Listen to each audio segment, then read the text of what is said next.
अस्सलामु अलैकुम दोस्तों। आज हम इस वीडियो में बात करेंगे शाहरुख खान की बेहतरीन फिल्म के बारे में। शाहरुख खान जैसे सुपरस्टार की फिल्मोग्राफी इतनी बड़ी है कि उनकी हर फिल्म एक मास्टरपीस है, लेकिन कुछ फिल्म्स ऐसी हैं जो शाहरुख खान के फैंस के लिए अनफॉरगेटेबल है। तो चलिए शुरू करते हैं हमारी लिस्ट के टॉप 5 शाहरुख खान की बेहतरीन फिल्मों के बारे में। नंबर 5, दिलवाले दुल्हनिया ले जाएंगे। ये फिल्म शाहरुख खान और कजोल की जोड़ी के लिए फेमस है। इस फिल्म ने बॉलीवुड रोमांस को एक और लेवल पर ले जाने में मदद की है। Number 4, suedes. ये फिल्म शाहरुख खान की बेस्ट परफॉर्मेंसेज में से एक है। इस फिल्म में शाहरुख खान ने एक एनआरआई को प्ले किया है जो इंडिया वापस आता है और अपनी रूट्स को एक्सप्लोर करता है।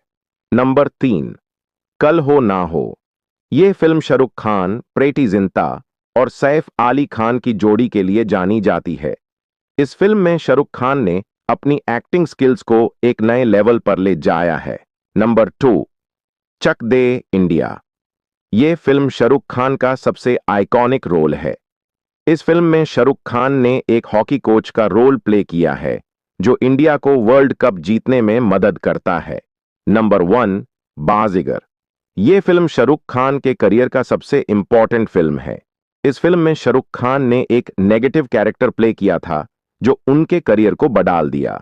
तो ये थे हमारी टॉप 5 शाहरुख खान की बेहतरीन फिल्मों की लिस्ट। अगर आपको हमारी वीडियो पसंद आई है तो कमेंट्स में जरूर बताएं और सब्सक्राइब करें पीएल्स। Thanks for watch.